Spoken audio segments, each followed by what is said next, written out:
Varicose veins కి సరైన చికిత్స కోసం సంప్రదించండి ఎవిస్ హాస్పిటల్. నమస్తే రమ్మగారు. నమస్తే చే ఏదైనా ఒక మంచి కథ చెప్తారు?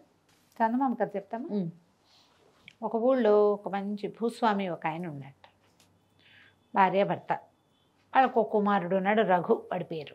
భూస్వామి మెల్లిగా కాస్త కాస్త కాలేసి కొంచెం కొంచెం పెంచుతూ భూమి బాగా పెంచాడు.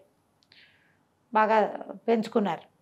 ఆవిడ పాలు అమ్మేది, పెరుగు చేసి పెరుగు అమ్మేది, మజ్జిగ అమ్మేది, తర్వాత వెన్న నెయ్యి అమ్మేది.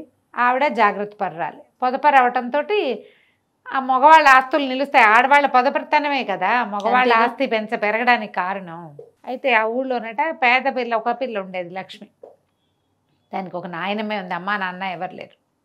పిల్ల పాపం ఇల్లు వాకిలి లేని వాళ్ళు, ఏదో చిన్న గుడిసేసుకుని ఉండేవాళ్ళు. చక్కటిది, అన్ని పనులు చేసుకునేది. అయితే ఆ ఊళ్ళో జాతర అవుతుంది. జాతర అవుతుంటే అమ్మ నాన్న ముందే వెళ్ళారు. రఘు వెనకాల ఏదో పాలు అవి తీర్చుకుని రఘు వెళ్ళబోతుంటే ఈ ఇల్లు నానుకుని ఉన్న చేలో కలుపు తీస్తోంది పిల్ల, ఈ లక్ష్మి. అంటే అన్నట్టు కేకేసేట, ఏంటి ఎందుకు ఇంకా తీస్తున్నావు, జాతరలోకి వెళ్ళవా అంటే, ఆ జాతరకి వెళ్తే కూల్ డబ్బులు ఎక్కడి నుంచి వస్తాయి బాబు, మరి ఈ కూల్ తీస్తే, ఈ కలుపు తీస్తే 2 అర్ధనాలు కూలి వస్తుంది, సాయంత్రానికి రేపటికి భోజనం వస్తుంది అనేసరికి 2 అర్ధనాలే కదే నేను ఇస్తాను, పోను ఒక జాతరలోకి వెళ్ళు, ఓసారి వెళ్ళి దండం పెట్టుకురా అన్నాడు. అనేసరికి ఆ పిల్ల ఏం చేసింది, చేలోంచి బయటకు వచ్చి కాళ్ళు చేతులు కడుక్కొని జాతర వైపుకి అడుగులేసింది. రఘు ఈ అమ్మాయి చేయవలసిన పని తను చేస్తానన్నాడు. కలుపు తీసాడు కొంత మటుకు.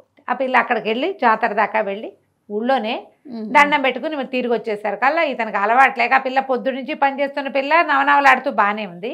అలవాటు మధ్యాహ్నం కాసేపు పనిచేసిన రఘుకి చెమటలు దిగ్గారుతుంటే పిల్లంది, అబ్బో ఎంత కష్టపడ్డావు నా కోసం, సరేలే రారా మా ఇంటికి రా, పానకం ఇస్తానని. జాతరలో అందరిళ్లలోనూ పానకం చేసుకుంటారు అమ్మవారి నివేదనలకి. ఒక గ్లాసు పానకం కలిపెట్టుకున్న పానకంలోంచి ఒక గ్లాసు పానకం ఇచ్చింది. పానకం తాగాక వాడికి అనిపించింది, ఎంత పని చేస్తుంది ఈ పిల్ల. అక్కడికి వెళ్ళేసరికల్లా నాయనమ్మ రుసరుసలాడుతూ దుమదుమలాడుతూ తిట్టుకుంటూ కసురుకుంటూ ఉంది. కనీసం పోనీ ఇంత చక్కటి పిల్ల, ఇంత పనిమంతురాలు, తెల్లారు లేచిన దగ్గర నుంచి పనిచేసి సాయంత్రం అయ్యేసరికి నూకల గంజో వేప గంజో పట్టుకొచ్చి పెడుతోంది బామ్మకి. ఏమిటి ముసలిది కూడా సరిగ్గా లేదు, ఈవిడ కోసం ఇంత కష్టపడుతోంది కదా ఈ పిల్ల, ఎంత పనిమంతురాలు అని అనిపించింది. సరే ఆ మాట అనుకుని ఇతను వచ్చేసాడు అక్కడి నుంచి. వాడికి నచ్చింది ఆ పిల్ల. ఇంటికి వచ్చేసరికి వాళ్ళ నాన్న వాకిలికి దడి కడుతున్నాడు. వాకిలి అంటే ఈ ఇళ్లల్లో ఇదివరకట్లాగా ప్రహరీ గోడలు అవి పెద్ద కట్టుకునే వాళ్ళు కాదు కదా పాతకాలంలో. ఏం చేసేవాళ్ళు, దడి కట్టేవాళ్ళు. కొన్ని రాటలు నిలువుగా పాతిపెట్టి చిన్నవి మన తుంగవి అవి కలిపి ఇట్లా అడ్డంగా కడితే ఏమిటి మేకలు అవి రాకుండా, గొడ్లు ఇది కాకుండా ఉండటానికి ఒక దడి కడుతున్నాడు. ఒరే అయ్యా, పాలేళ్ళందరూ జాతరలో ఉండిపోయారు, మరి చీకటి పడే లోపల ఈ పని అయిపోవాలి, ఇంకా ఈ కాస్త మేర మిగిలింది, రారా నువ్వు సాయం పట్టు అంటే, సరే రఘు వెళ్ళి అది దడి కట్టడానికి నాన్నకు సహాయం చేశాడు. చేస్తుంటే వాళ్ళ నాన్న అన్నాడు, ఏరా ఈ సంవత్సరం పెళ్లి చేసుకోవాలిరా నువ్వు అన్నాడు. అనేసరికి ఈ అబ్బాయి అన్నాడు, నాన్న నేను ఏ పిల్లని చేసుకున్నాను, నాకు నచ్చితే చాలన్నావు కదా, మరేమో నేను మన వెనకాల ఉన్న లక్ష్మి లేదు, దాన్ని చేసుకుంటాను నాన్న అన్నాడు. అనేసరికి నాన్న అన్నాడు, మంచిదేరా పిల్ల బుద్ధిమంతురాలు, చక్కగా మన ఇంట్లో కూడా ఎప్పుడైనా అవసరమైతే 4 పనులు అందుకుంటుంది. కాకపోతే మీ అమ్మ ఉంది చూసావా, మహాగండ, అది పాలు అమ్ముతుంది, పెరుగు అమ్ముతుంది, వెన్న అమ్ముతుంది, నెయ్యి అమ్ముతుంది, రూపాయి నా చేతికి అందనివ్వదు. ఎక్కడ దాస్తుందో భగవంతుడికి కూడా తెలియదు. మీ అమ్మ ఒప్పుకోదురా పేద పిల్లని చేసుకోవడానికి, దానికి నగానట్రా అమరవు. డబ్బు గల సంబంధం చేసుకుంటే ఏముంది, మనకి వాళ్ళు పెట్టుబడులు వస్తాయి, దీని దగ్గర నుంచి ఏమొస్తాయి, పిల్ల మంచి పిల్లే కానీ మీ అమ్మ ఒప్పుకోదురా అన్నాడు. సరే ఊరుకున్నాడు రఘు. 4 రోజులు ఆగాక వాళ్ళ అమ్మ మజ్జిగ జిలుగుతుంటే దాని దగ్గర కూర్చుని, అమ్మ ఎంత పని అంతా ఒక్కదానివే చేసుకుంటున్నావు, ఎవరైనా పనిమంతురాలు లేని పిల్లని తెచ్చుకుంటే నీకు బాగుంటుంది కదే అన్నాడు. ఎందుకు బాగుండదు నాయన, నా వెనకాల చేదోడు బాదోడుగా ఉండేందుకు పిల్ల రావద్దు అన్నది. అనేసరికి అమ్మ మన వెనకాల ఇంట్లో ఉండే లక్ష్మిని చేసుకుంటానే, అది భలే పనిమంతురాలు అన్నాడు. అనేసరికి ఆవిడంది, నాకెందుకు, అయ్యో లక్ష్మి బంగారు తల్లిరా, అది ఎంత మంచి పిల్లో, బాగుంటుంది చేసుకుంటే, కానీ మీ నాన్న నడే ఒట్టి పాపిష్టవాడు. ఓహో, నాన్న ఒప్పుకోడురా, నాన్న పరమ పీనాసివాడు, నీ కట్టం కోసం చూస్తున్నాడు రా, నువ్వు ఇంత బంగారు తండ్రివి, నీకు ఎంత కట్నం వస్తుంది, దానికి అది ఇది కలిపి ఏదైనా కొందామనుకుంటాడు. కానీ పెళ్ళికి ఒప్పుకోడు రా మీ నాన్న. ఏమనుకోకు నాన్న, ఇంకో సంబంధం చూసుకుందాము అంది. నాన్న వద్దన్నాడు, అమ్మ వద్దంది. కానీ ఈ కొడుకు పట్నం ఏదో వస్తువులు తేవడానికి వెళ్ళినప్పుడు మొగుడు పెళ్ళామిద్దరు కష్టం సుఖం మాట్లాడుకున్నారు. ఏమేవో మానవాడికి వెనకాలింటి లక్ష్మి మీద ఉందే అంటే నీకు చెప్పాడు నాకు చెప్పాడు అంది తల్లి. అంత పేద పిల్లని తెచ్చుకుంటే ఏం సాగుతుందే, అక్కడ ఎవరు లేరు. వీడు పండక్కి అత్తారింటికి వెళ్ళినా అన్నమండి పెట్టేవాళ్ళు లేరు, అదే వండుకోవాలి.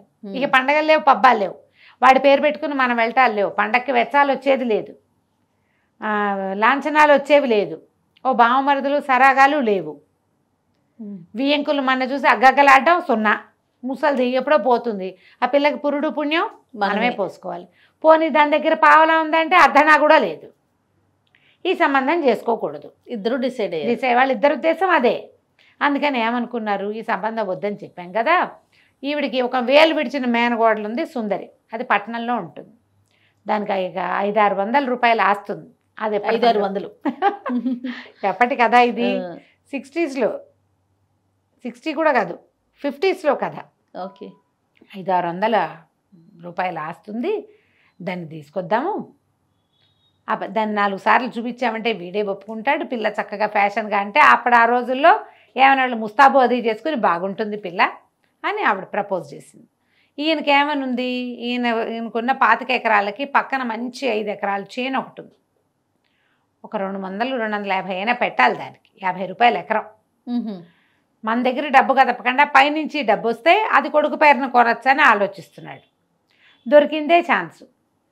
500-600 6 రూపాయలు ఆస్తుందంటే ఓ 250 రూపాయలు ఇవ్వకుండా ఎందుకుంటారు వాళ్ళు ముందు అని ఆలోచించి ఆ పిల్లని పిలుచుకొద్దాను. ఈయన నేనే సరుకులు తీసుకురావడానికి పట్టణం వెళ్తానని బండేసుకెళ్ళి వాళ్ళ ఇంటిపై రావే అమ్మాయి మా ఇంట్లో ఉందిగానే నా పిల్లని వెంబడి పెట్టుకొచ్చాడు. ఓయ్, పిల్ల మంచి ఫ్యాన్సీ పిల్ల, చక్కగా ముస్తాబు, అత్తయ్యని కసురుకునేది, ఏమిటి వెంటనే కాఫీ ఇవ్వవు, నిద్రలేవగానే కాఫీ ఇవ్వాలని తెలియదు చుట్టానికి అనేది. అక్కడి నుంచి పాలెళ్ళని వాళ్ళని, ఇదేంటి ఇలా ఉంది, శుభ్రంగా దుడమంటే ఇదేంటి ఇలా నుంచున్నావు, నీ బట్టలేంటి, నీ మొహం ఏంటి, నీ వాలకం ఏంటి, ఆ పంచేంటి, దానికి అంచేంటి అని తిట్టేది, అన్నిటికీ విసుక్కునేది.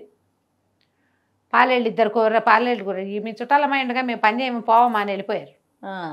ఇక ఇల్లు ఎట్లా పడితే అట్లా ఉండేది.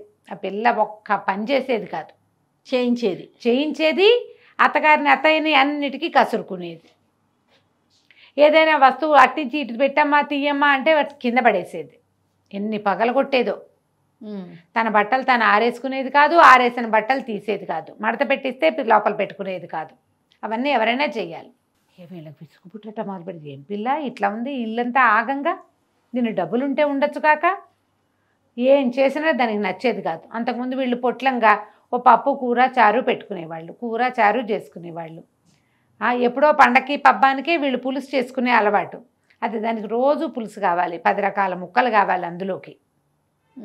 ఆవిడ చక్కగా వెన్న వైనంగా కరపెట్టి కొడుకు ఇంత చిన్న వెన్న ముద్దుంచేది. ఇప్పుడు ఆ మాత్రం ముద్దుంచితే కానీ దీన్ని కుదరదు, ఇది ఒంటికి కూడా వెన్నే రాసుకుంటానంటుంది. ఓకే, వెన్న వ్యాపారం పోయింది కదా, వెన్న పోయింది, నెయ్యి పోయింది. పిల్లకి ఎంతసేపు పొద్దున్న గ్లాసెడ్ పాలు కావాలి, ఏదైనా పాలు గిన్నె అవి అప్పచెప్పామంటే పిల్లికి పెట్టేసేది ఆ పాలన్నింటినీ. ఓహో, విసుగుపుట్టిపోయింది వీళ్ళకి. అయితే ఒకనాడు ఏమైంది, ఆయన ఒరే అదేదో చేలో పని చేయించాలంటే నాకు కుదరదు నాన్న, సుందరికి ఏవో కావాలట, అది పట్నం వెళ్ళి ఏమిటో తెమ్మంది అన్నాడు అని బండేసుకుని వెళ్ళిపోయాడు. పట్నం వెళ్ళిపోతున్నాడు కొడుకు. ఆ పూట అది చేను చూసి వస్తానని అవతలకి వెళ్ళేసరికి మా భార్య భర్త మళ్ళీ కష్టం సుఖం మాట్లాడుకున్నారు. ఇదేం పిల్లండి, పాపిష్టి పిల్ల, ఒక పని సహాయం లేదు, నన్ను పనిగెత్తం చేసేసింది, ఈ ఇల్లంతా మహాలోకం ఉన్నట్టుంది, ఏది తీయదు చెయ్యదు, ఆడపిల్ల ఉంటే ఎంత పని సాయం ఏమీ చేయదు, పైగా పని వాళ్ళని తెగ తిట్టిపోస్తుంది, అన్నిటికీ విసుక్కుంటుంది, పాలకు పాలు పాడు చేసేస్తుంది, వెన్నకి వెన్న పాడు చేసేస్తుంది, ఎంత వెన్నా దాని ఒంటికే జాలటం లేదు అని గోల పెట్టింది ఆవిడ. ఈయన అన్నాడు, నువ్వు అదేం చూసావు, వీడు దాని వెనకాల పడి తిరుగుతున్నాడు, అది పట్నం వెళ్ళమంటే పట్నము, బజారు వెళ్ళమంటే బజారు, పొలం తీసుకెళ్ళమంటే పొలం, ఎక్కడికంటే అక్కడికి. అది మొత్తం డబ్బంతా తగలబెట్టేలాగా దానికి ఇన్ని వస్తువులు వాంటింగో. మరి మన ఇంటికి వచ్చింది, అది చెప్తుంటే తేవద్దు, ఉప్మా కావాలంటుంది ఉన్నట్టుండి. ఉప్మా వీళ్ళ దగ్గర రవ్వ ఉండదు, కొట్టుకెళ్ళి తెప్పించాలి, వీళ్ళ దగ్గర అల్లం ఉండదు, కొట్టు నుంచి తెప్పించాలి, ఎంత నెయ్యి పోసినా చాలదు ఆ ఉప్మాలో, దిక్కుమాలి ఉప్మా. ఇప్పుడు కూడా ఉప్మాలో నెయ్యి పోస్తే కానీ బాగుండదు, ఏడ్చినట్టు ఉంటుంది సొదలాగా. దాంతో లబలబలాడిపోయారు. ఇప్పుడు దాని వెనకాల పడి తిరుగుతున్నాడే, రేపొద్దున దీన్ని చేసుకుంటే ఇప్పుడు అది దాని నుంచి మనకు 500 వచ్చేదానికంటే మనవాడు తగలబెట్టే ఆస్తి ఎక్కువగా కనపడుతోంది. ఈ పిల్ల మనకొద్దు, దీన్ని పంపించేద్దాం ఎట్లాగైనా అని చెప్పి ఏం చేశారు, సాయంకాలం మర్నాడు 2 పూటలాగి అమ్మాయి పట్టణం వెళ్తున్నాను, దాన్ని నిన్ను దింపుతాను అని చెప్పేసి పెట్టేబెడ సర్ది లాక్కొని ఒక ఆటం చీర కొనిపెట్టి దానికి బండెక్కిచ్చేశారు.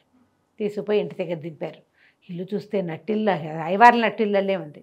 ఈవిడేం చేసింది, పిల్లాడి తల్లి రఘు వాళ్ళ అమ్మ ఆ వెనకాల ఇంట్లో ఉన్న లక్ష్మి ఏదో పొలం వెళ్తుంటే, ఓ లక్ష్మి మా అమ్మ మా తల్లి కొంచెం పంచాయని రావే అని అడిగితే, అంతకుముందు అడిగింది ఆవిడ ఈ పిల్ల ఉండగా. అడిగితే లక్ష్మి వాళ్ళ నాయనమ్మ కిందపడి కాలు విరక్కొట్టుకుంది.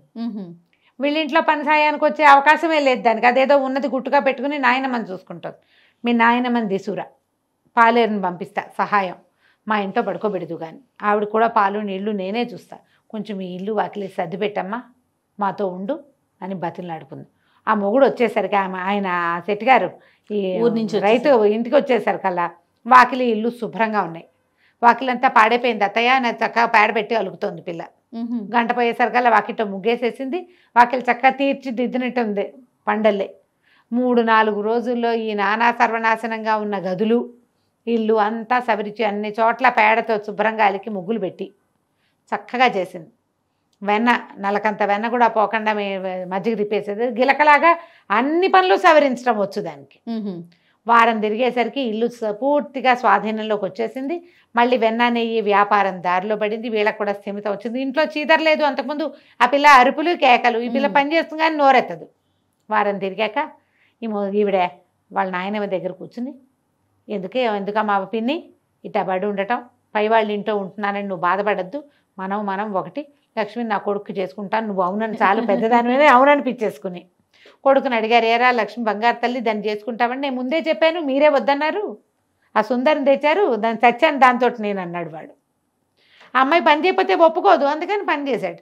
ఆ అమ్మాయి అనుకుని వీళ్ళు పొలం పుట్ర రాకపోతే పీడా పోయి ఇల్లు బాకిలు శుభ్రంగా ఉంటే చాలు, కనీసం వేళకి తిండి పనిమంతతనం కావాలని అనుకుని ఆ లక్ష్మిని ఇచ్చి ఆ రఘుకి పెళ్లి చేసేసుకున్నారు.